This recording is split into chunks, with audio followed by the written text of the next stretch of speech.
السلام عليكم ورحمة الله وبركاته. حلقة waxaan rabaa inaan isdul istaagno mowqifka qofka muslimka ah ee dhacdooyinka hadda ka taagan Suuriya. weliba hadda anaga Soomaali ahaan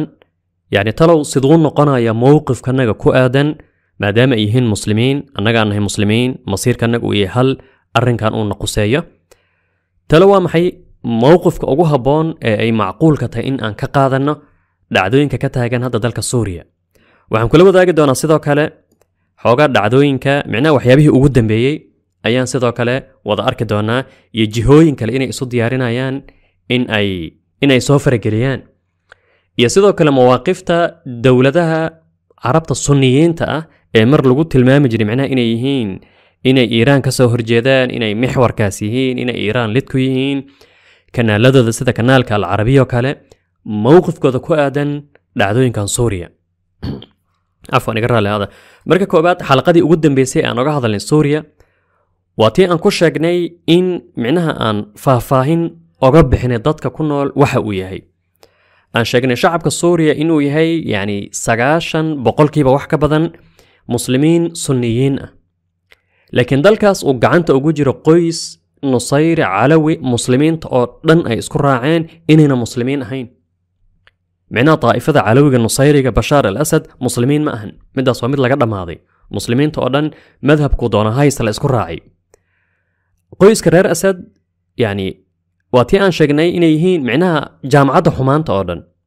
انت أصاصانا مسلمين تاس أي عذاب نوع والبوحن أي لدنسيين ولي بأرنك هديات ليني سكالية معناها وحي كدن بي لبدا كوني كوي tobanka aan dhahno kacdoonka Suuriya hadii aad u malaynayso sideetamaadka waxa jiray musiibo lagu magacaabo gumaadkii Xamaa ka dhacay oo qoyskaas ay kumanaan kun oo muslimiin ku xasuuqeen kadib markay ku kaceen. macnaha Suuriya markaan ka hadlayno waxaan ka hadlaynaa dal muslim ah sida Falastiin loo haysto kale macnaha qoys Calawi Nusayri aad iyo aad u qaabdaran oo ka taliyo. ama arrinka markii wixii ka dambeeyay macnaha kacdoonkii Suuriya oo nidaamkaas uu kaashaday Bashar al-Asad uu kaashaday cid walba niyadada ku soo dhacaysa Taa'ifi ah Iiraani maleeshiyaadkeeda sidaan sheegnay kuwa lagu magacaabo Faatimiyuun oo Shiicada Afghanistan uu ka keenay kuwa Pakistan uu ka keenay Shiicada ku nool Iiraan Ciraaq sidoo kale oo waliba arrinka cajiibka ciidanka Ameerikaanka dagaal Ciraaq tabaan waa arkaynay ayaga kulli macna argagaxisan la dagaalamayna kale laakiin diyaaradaha Ameerikaanka maleeshiyaadkaas Shiicada gaaraan al-Hashd al-Shacbi ay difaacayeen macnaha ay u fulinayeen difaac dhinaca cirka waan arkaynay macnaha wixii ku dhacay shacabka Suuriya 80% macnaha dhulkooda in laga barakiciyay waatii aan sheegnay Turkiga kaliya 5 milyan in ay ku sugan yihiin magaalooyinkana macnaha ay deganaan sida Xalab oo kale Xams Xamaa ay noqdeen macnaha magaalooyin dadkii deganaa oo dhan laga faaruqiyay kadibna dad kale imaadeen. macnaha maanta hadii aad ka hadlayso labada mashruuca Sahyooniga iyo hadii aad ka hadlayso mashruuca Safawiga Iiraan labada shay ay wadaagaan macnaha waa laba mashruuc mid walba uu yahay ihlaali macnaha dhahna istiitaani waan ku qabsan dadka meesha degana waan ka saari dad kale aan keeni. يعني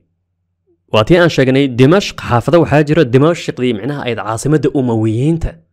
وحاجر حافظة دن أمانتا فارس اللغة هذلا مساجد دي يعني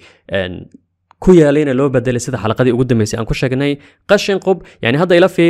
إلى فيري مسجد كان إلى فيري وحيري كادي أدارما مسجد كان لقاء الدماية مقالة لغو معرة النعمان 5 سنة كدب أيال لقاء الدماية معناها dhacdooyinka caalamka meel kale aad ku maqleen hadda Suuriya aad ku arkayso dhacdooyinka micnaha caalamka kale kuma arkaysid masjid markii ugu horeysay 5 sano kadib laga adimaayo masjid markii ugu horeysay 10 sano laga adimaayo masjid aad maqlaysid 13 sano 12 sano kadib micnaha hadii aan ka hadlayno bilowga kacdoonka markii ugu horeysay laga adimaayo sababtoo maleeshiyaadkaas micnaha Iiraan ay keentay yani adiga fiiri mudane هذه دعوين كعراق لبضة كوني صدح ذي لسعتي وحضرك ميليشيات كان أصلا حتى مذهب كود الشيعي حتى إننا أقولين دين وحلي رضا ما يستان متو كذان صلاة ما يقانو الصان ما يقرأ معناها هو ميليشيات هامج صدس الصعدة معناها إلى صور المسجد مركي أقول رئيسي 5 سنة كدب لقاء الدماء 5 سنة كدب لقاء الدماء معناها هو ميل ادن كو اركين كلي سوريا اياد كو اركيسا يبل حتى عراق marka ka hadlayno meelaha maleeshiyaadkaas shiicada macna Iran raacsan ay joogaan يعني مساجدda waa wada sidaan oo kale magaalada Mosul يعني Ramadi waa wada sidaan oo kale macna masaajidda muslimiinta يعني waxay u bedeleen meel qashin quba sidii Salah ad-Din al-Ayyubi Qudus markuu u xoreeyay صليبينت معنا 19 سنة مسجد الأقصى وها معنا مال قشن كأي كشبتان ميليشيات كان سيدا صوكلي وبدلين مساجد المسلمين تا إيا معنا مركان لنا فيريا مركان كهل لنا معناها نظام كان ضهنا مشروع إيران سيدا كل إنه يهي معناها مشروع احتلال مشروع قبص الشوق دول كان ضدك الدقوان كصاري ضدك لان كيني يعني هذا فيري عراق طبعا قبل هذا مركان كهل لنا يعني انت بدن walga inaad kor ka taqaano gobolada مثلا ay muslimiinta sunniyiinta degaan gobolada ay shiicada degaan gobolada sidoo kale kurdiyiinta oo naftirkooda sunniyiin ay degan yihiin in Iraq oo kalmatan aad gobolka al-Anbar oo gobol sunni ah Salah ad-Din Nainawa Kirkuk gobolo badan sidoo kale waxaa jira gobol lagu magacaabo Diyala oo kamid ah dalka Iraq Diyala wuxuu ahaa gobol sunniyiinta ay degaan maanta tuulooyinkiisi magaalooyinkiisi hal qoys oo sunni kuma jiro يعني sidoo kale bartanka saxaraha al-Anbar ee gobolka Iraq waxa ku yaalo yani xariiq qaxooti aan dhammaad lahayn dadkaas degan waa dadkii deganaa Mosul waa dadkii deganaa Tikrit waa dadkii deganaa yani Tal Afar waa dadkii macnaha magaalooyinkaas degan oo halkaas dhulkoodina maleeshiyaadkaas ay qabsadeen ay degan yihiin markaad ka hadlayso arrinkan ma ahan arrin taa'ifi ah ma ahan arrin sidaana ma ahan shirqool ma ahan quwadahaas ma ahan ee waa musiibo micnaha haddii aad dhacdooyinkaas adiga yani aadan si fiican oola micnaha uu jira dad fiican oola soconin yani runtii waxa Suuriya iyo Ciraaq ka dhacay muslimiinta sunniyiinta wax ku dhacay yani waxa uu lala simi karaa wax mutataarki la mid ah yani hadda ila fiir mesajkan laga adimaayo kadib 5 sano macarratu Nu'man Suuriya ashhadu an la ilaha illa Allah أشهد أن لا إله إلا الله. الأذان الأول يرفع من داخل المسجد الكبير بمدينة ولي بفيري مسجد معناها مسجد يرمأهن مولع يرمأهن صدق بدن إلى ذاي مركي أجوه الرئيس 5 سنة كدب أيام مسجد كوينة جامعة مركي أجوه الرئيس لقى الدماية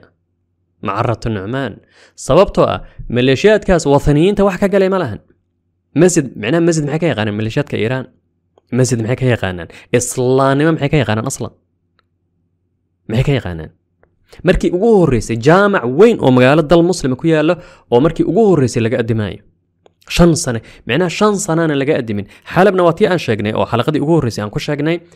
macna magaalo masaajid dhan oo markii ugu horeysay laga adimaayo kadib markii maleeshiyaadkaas wathaniinta aan ku tilmaami karnay u bedeleen macnaha meel qashinka lagu shubto waxyar fiiri sawiradan waxay isog sawiradan macnaha waa dadkii magaalooyinkaas xalab deganaa yani magaalooyinkaas Hama Hams deganaa ee maleeshiyaadkaas macnaha dadkaas ajaanibta ay qabsadeen macnaha maleeshiyaadkaas taa'ifiga meelahaas laga keenay fiiri afwan waxyar صور كان فيري sidoo kale macnaha fiiri dadkii deganaa dadka macnaha teendooyinkan ay ku nool yihiin silcaasi saxriirtaas ay ku jiraan yani ila fiiri arag macnaha guriyooda waa laga barakiciyay guriyooda dadkaas qurabada ah degay ruush ala iiraaniyiin maleeshiyaadkaas taa'ifiga ah ee meelahaas kala duwan laga keenay nujaba faatimiyo lagu macnaha magacyada suwan oo dhulkoodii macnaha ay degeen ila sawir sidoo kale mowqifkan macnaha dhacdooyinkan hadda ugu dambeeyay ee Suuriya macnaha labada mawaaqifta ugu cajiibsan qof gurigiisa ku laabanay 10 sano kadib qof gurigiisa ku laabanay 5 sano kadib masjid markii ugu horeysay laga adimay intaas oo sano kadib ila fiirada yarkan 5 sano kadib ayuu gurigiisa ku laabanaya 5 sano kadib macnaha ajaanibta qurabadaas ayaa deganaa maleeshiyaadkaas ayaa deganaa macnaha Iiraan ay ka soo kala aruurisay meelahaas ruushkana uu taageerayo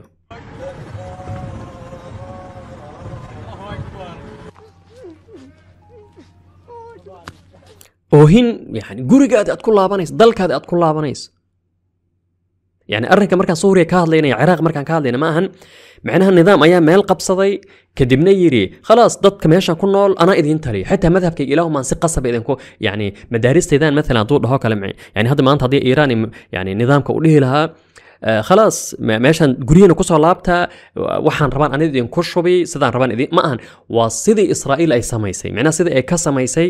dhulka Falastiin sidii ay ka samaysay macnaha magaalooyinka hadda ay degan yihiin oo dhan qoysas Falastiiniin ayaa deganaa annakbada macnaha musiibadii annakba qoysaskaas tuulo macnaha xitaa ma ayna dhihin halkan ku noolaada waxay dhaheen waxay dili karaan weydin waxa kale waxay dhaheen macnaha reeriyadeena ka qaata ee halkan iskaga baxa guriyina ka taga macnaha Suuriya waxa ka dhacay Ciraaq waa sidaas oo kale macnaha ixtilaalkaas waa ixtilaal istiitaani oo ah gurigaada anaa dagaayo adigana bax atii aan sheegnay macnaha malaayiin taxriiq qaxootiga ku nool يعني هذا أديك حليات قارد سويديسة معناه وامح السوريان كان ميل والبجوب إلى صور الصومالية وأنا أقني حالة هذا معناها ما هذا ملايين سمعناها دي مجال أول بقوي سوريا هتكو أركيسة معناها مصيبة ذا كذا عادي 8 مليون أو قفية جوريو ذا لقى بركي يوروب هدي أتكو سكان تواد جرمال هدي أتكو سكان تواد أركتي السويدن هدي أتكو سكان تواد أركتي تركي جواركي ده 5 مليون أو سوريان معناها وقحوتية كلمة مركان كهذين حريق قحوتية دقن maxaad u malaynaysaa malaayiinta kale macnaha magaalooyinka kale ku nool macnaha waa shacab dhulkiisa laga faaruqiyay kadibna dad kale la keenay macnaha ma qiyaas kartaa sida fiirada macnaha mawaaqiftan waa mawaaqif soo laabanayo maalintii aad arkayso intaasoo kunoo mar hadda dhacdooyinkan ugu dambeeyay qof gurigiisa markii ugu horreysay ku soo laabanayo xaafadaada markaad ugu horreysay aad ku soo laabanayso xaq ayuu u leeyahay inuu sujuudo marka dadka qaar hadii ay u malaynayaan waxyaabaha Suuriya iyo Ciraaq ka dhacay hadii u malaynayaan kaftan hadii u malaynayaan hadii macnaha sharqoola kuwan sidii aan kuwan macnaha hadii u malaynayaan macnaha waa kaftan macnaha waxa muuqata inaad kaftamayso يعني هذا في markuu arrinkan dhacay Ciraaq طبعا ميليشيات lagu magacaabo al-Hashd al-Shacbi يعني hadii aad xasuusto dagaaladii macnaha مثلا ka dhacay Ciraaq ka dhacay Mosul ka dhacay macnaha gobolada macnaha Sunniyiinta ka dhacay ee 2000 isbahaysiga loo dhisay argagixisan la dagaalamayna maleeshiyaadkan Shiicada waqtigaas la dhisay waxaana hogaaminaya ciidamada Ameerikaanka macnaha ma qiyaas karta bal xitaa waxa jira generaal Ameerikaan oo waraysi la yeeshay Ahmed Mansour al-Jazeera uu leeyahay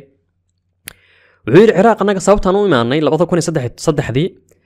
macnaha waxaan rabnay inaan soo afjarno kadib 1000 sano ka badan xukunka Umayyiinta Sunniyiinta inaan soo afjarno سعد أقول ليه أنا وحنو إيماني إن أن يعني هذا ميليشيات كان عراقي الصعدان شيء فرحة لما تغنن ميليشيات كان وثنيين تأ إيران معناها إصابة قلبات كاسم والطبابري يعني أرك عجيب كفيرة ديارتها صدي أين أفلونين معناها دي أين هلين عد معناها هو ذاك الدفاع عراق وحكوه استقال يعني ديارتها إسباهيسة قلباتك سوريا هدي أي آذان يعني oo ay dhahan meesha sangalin ayadoo macnaha hadda aan fiirinay maanta isbedeladan dhinaca siyaasadeed ee macnaha taageerada fiirinayna diyaarad la'aan waxba ma ahan qalcadan waa qalcada Xalab البداية والنهاية لابن كثير وحليهي asagoo soo xiganay hadal uu yiri Salaah Diin al-Ayyubi ma furanin qalca iiga farxad badan qalcada Xalab qalcadan horta la furtay ما فرن قلعة إيجا فرحت بدن قلعة حلبنا يقلعة ذنا وفرها الشام قفكي قعنت كل جانا وهو قعنت كل جا الشام أولاً وهي كم تاي سدان شجني يعني حلقة دي قدام بيسي دول كفلسطين أولاً وكم دي هي فرقنا ونقول حين سدان شجني إلى أنه حكر الجري معنا أركان إنه بلا وياهي ضماتك لبضاس معناها مشروع الشرط واحد فرق يقول حي وسنجرين مشروع سهيونيجا يا مشروع صفوجة إيران معناها واحد فرق ونقول حينين إن إلهي وأركان يهي معناه بلوغا صاف جركودا dadka guriyada ku laabanaya isla markiiba طبعا ميليشيات كاسفيري ان ايران يعني يعني هذا مثلا waxa lagu leeyahay مثلا الجيش العربي السوري waxa lagu leeyahay جيشka معناها عرب ciidan carbeed معناها ciidanka bashaar isla markaa ka hadlayna laakiin ciidankaas lagu leeyahay micna ciidan carbeed wuxuu ku tiirsan yahay Iiraan iyo Ruushka iyo maleeshiyaadka nad fiiri sidaan Reuters ayada Al Jazeera ka soo xiganaysa Reuters ka soo xiganaysa in kooxa iiraan xiriir la suuriya ay isu diyaarinayaan inay galaan bal ay galeen xukuumadda badbaadada ay hadda micnaha kacdoonkan hogaaminaysa fariin ayay u dirtay nidaamka ciraaq yani fiiri ila sawiro waxaa ila sawiro micnaha haddii aad rabto inaad qosasho ciidamada Ameerikaanka jooga dalka Ciraaq ilaa 2016 ayaa dib loo dhigay sababtuna maxay tahay in ay ilaaliyaan xukuumaddaas micnaha uu meesha ka dhisay midka lagu magacaabo Suudaani micnaha magaciisa asaga Suudaani maahan micnaha maleeshiyad shiici hore ahaa oo micnaha ra'iisul wasaaraha micnaha xukuumaddaas in ay ilaalisay Ameerikaanka ilaa 2026 Ciraaq u joogayaan isla maleeshiyadkan Iiraanna xukuumaddaas ay kamid yihiin micnaha qosolka yaala ila fiir waxaa jira hadal uu yiri يعني حبين درزي كمده برلمان لبنان وليه اصلا امريكانكا قبل كمعناه waxay u joogan macnaa dhinaca macnaa wuxuu yiri sunniyiinta nacabyihiin waxay nacabyihiin sunniyiinta waxayna difaacayaan macnaha ay difaacayaan mashruuca shiicada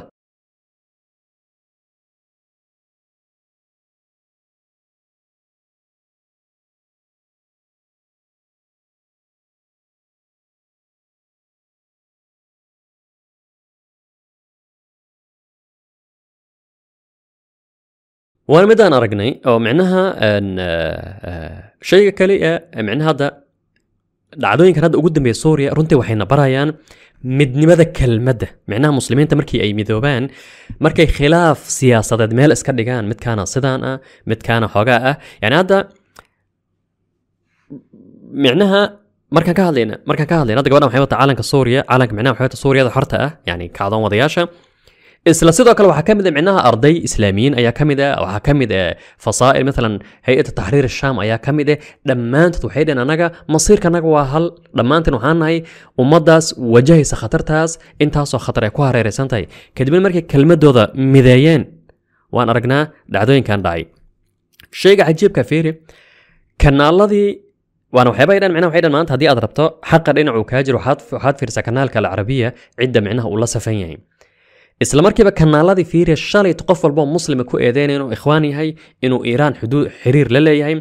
yani wax iska cabinta Falastiin ku eedeynay wax macnaha waxaad xiriir la leedahay Iiraan waxaan aragnaa maanta isla Iiraan tiyo qayaxan macnaha hadda markaan ka hadlayno marinka Gaza oo kale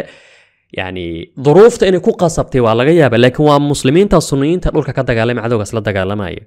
halka Suuriya marka ka hadlayna macna Iiraan tii qayaxan aad la dagaalamayso Iiraan yani hadda fiirso ayaan ku tusi doonaa awi waxa jira muuqaal macnaha aan arkaynay oo wasbaxay oo macnaha ciidanka Iiraan magacyadooda generaaladooda xalab oo kale dadkii shalay talaha macnaha dhaqdhaqaaq wax iska cabinta Falastiin col ayaan kuna sababta Iiraan ay xiriir la leeyihiin maanta isla Iiraanta ay difaacayaan macnaha hadii aan ku dhaaka waran mushkiladooda ma ahan Iiraan macnaha Hamas inay la leedahay Iiraan ma ahan eewa insaanka muslimka sunniga wax iska caabinay macnaha mushkiladooda waa taas hada shalayto waxa kulmay kulan degdeg ay yeeshay Maxamed bin Zayed ka Imaaraadka iyo Maxamed bin Salmaan ka Sacuudiga Imaaraadka iskugu tageen ujeedkana waa macnaha sidaan uga hortagnaa مسلمين سنيين وحسكي علينا سيدان أقهر تقنا وحي أهد معناها وحي أهد إن كستو هذا يا طبعا إن كستو هذا موقف رسمي أنا أرق لكن كان هذا مركا كاد ورباهين تمركا كادين كوي شلت وعسكا عبنت فلسطين كو أذينا إيران إني لسه فيهين إسلواكو ما أنت حرس الثوري الإيراني محايدة تاجرسن موقف كذا ما نعرف لكن هدي طب هانتي أي آمن سينهين فيريا طب هانتي هدي أي آمن سينهين وحنلت كنا مشروع إيران ما أنت معنا فرصة أي هيستان لكن ما سمعين دونان ولا أخالهم ذلك ما سمعين دونان مشكلة ده معنا وهذا الكسكلية وهذا يعني هذا فيري أوكي مو غالك هروينا كل وضع واكنا فيري أخير يعني خمين أيا سدا سيري خمين أيا سدا سيري meel walba ay ku qorantay sawirradooda magacyadooda fartooda ay ugu qoran tahay dadkii ku noolaana laga barakiciyay marka waxaan leeyahay macnaha sidoo kale xukuumadda Suuriya waxay u dirtay nidaamka Ciraaq waxay u dirtay fariin ah in macnaha laba wadan oo diris walaala aanay annagana aan guriyahanaga ku laabanayn macnaha meel kale aan ka imaanin يعني أنا نسافر قلنا معنا أركان فرها لسه قلنا ما إذن كجلي النجوا وحنا هي سوريين ذلك نجنا أيام كلها بنينا جريها نجا أيام كلها بنينا marka adiga ka qof muslima dabcan waad aragtaa xaalku siduu yahay waad aragtaa qof dadka macnaha guryahooda inay ku laabanayaan macnaha wuxuu yidhi sayida suuriya xalabiya tuwathiq jaaniban min athakanaat aliiraaniya macnaha qof suuri ah oo gabadhii macnaha diiwaan gelinaysa duubaysa saldhigyada ee iiraaniyiinta ay ku lahaayeen xalab fiir ما عندنا إيرانيين ما saldhigyadoodii arrinka cajiibka nidaamka bashaar al asad lagu daray iiraan iyo maleeshiyaadkooda lagu daray طائفيينtaas calawiyiinta nusayriyiinta baatiniyiinta lagu daray xalab inay qabsadaan waxay ku qaadatay 3 sano kadib oo dagaal ay xalab qabsadeen laakiin maanta hal sac gudaheed ayaa looga cayriyey jilicsanaanta baatilka hum adcafu min beyt alcankabuut marka qof walba muslim waa qadiyad qusaysa waa qadiyad caadil ah waa qadiyad qof walba muslim u arko waa qadiyad yani dad guryahooda ku laabanaya walaalaha guryahooda ku laabanaya falxamdu lilaahi rabbi alcaalamiin